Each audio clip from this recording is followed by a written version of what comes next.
Hello বন্ধুরা, নমস্কার, সালাম আলাইকুম, আদাব। আশা করছি সবাই ভালো আছেন।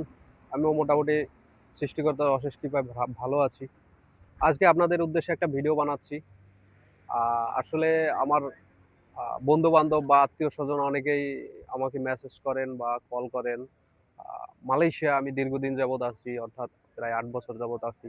তো সেই ক্ষেত্রে অনেকে আমাকে ফোন করেন। ফোন করে আমাকে অনেকে প্রশ্ন করেন যে মালয়েশিয়ার ভিসা বা কলিং এর কি হালচাল, বা শুনতেছি মালয়েশিয়ার ভিসা খুলবে।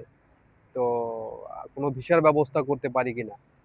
আসলে আমার যতটুকু এক্সপেরিয়েন্স আছে বা আমি যতটুকু বুঝি, মালয়েশিয়া, যদিও আমি ৮ বছরে এতটুকু বুঝলাম যে এখন বর্তমানে মালয়েশিয়ার অবস্থা অর্থনৈতিকভাবে মোটামুটি ভালো। কিন্তু বিশেষ করে ফরেইনারদের জন্য আগে থেকে একটু টাইট, মানে একটু পরিস্থিতি একটু খারাপ। অর্থাৎ আগে যেরকম দেখেছি যে একটা কোম্পানিতে যত লোক লাগতো তার থেকে ১০-৫ জন বেশিও যদি হইতো তাহলে কাজ করাতো। কিন্তু এখন দেখা যাচ্ছে একটা কোম্পানিতে ১০ জন লোক লাগলে সেখানে তারা ৮ জন লাগানোর চেষ্টা করে।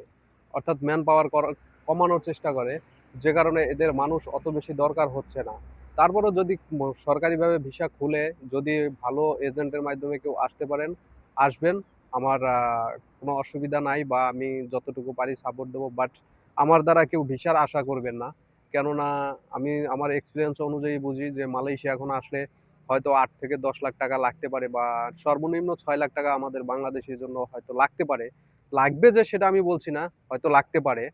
তো সেক্ষেত্রে দেখা যায় ৬ লাখ টাকা ৮ লাখ টাকা উঠাইতে অনেক সময় লাগে, এবং অনেকে দেখা যাবে যে ভিসা দুর্নীতি বা জালিয়াতির কারণে ভিসা অরিজিনাল হবে না। সেক্ষেত্রে এসে তারপরে ঘুমিয়ে থাকা লাগবে বা বাড়ি থেকে টাকা এনে খাওয়া লাগবে। তো এই কারণে আমি বলছি যে আমার দ্বারা কেউ যদি কোনো প্রকার আশা করেন যে হ্যাঁ, ভিসা খুলবে মালয়েশিয়ার, প্রসেনজিৎ একটা ভিসা দেবে, সেরকম যদি কেউ আশা করেন তাহলে আমি দুঃখিত। আমি কাউকে ভিসা দিতেও পারবো না। আর আমি ভিসার কাজও করি না।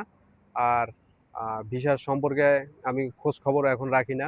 সুতরাং আমার কাছে কেউ ভিসার আবদার করবেন বা আ সাহায্যের আবেদন করবেন, সেক্ষেত্রে আমি সরি। কেননা আমি চাবো না যে কেউ খারাপ থাকুক। যদি কেউ ভালো থাকতে পারে সেক্ষেত্রে আমি চেষ্টা করব। কিন্তু যদি কেউ খারাপ হয় সেক্ষেত্রে আমি কিছু জানি না, বা আমার কাছে কেউ ভিসার আশা করবেন না। আমি নিজে থেকেই ভিডিওটা করলাম। এটা কোনো অফিসিয়ালি বা আনঅফিসিয়ালি কিছু না। এটা জাস্ট আমার তরফ থেকে ভিডিওটা করলাম। শুধু আমার দ্বারা আমাকে আমাকে যারা ভিসার জন্য রিকোয়েস্ট করেন বা ভিসার পরিস্থিতি জানতে চান তাদের উদ্দেশ্য। ভালো থাকবেন। ধন্যবাদ সবাইকে। নমস্কার।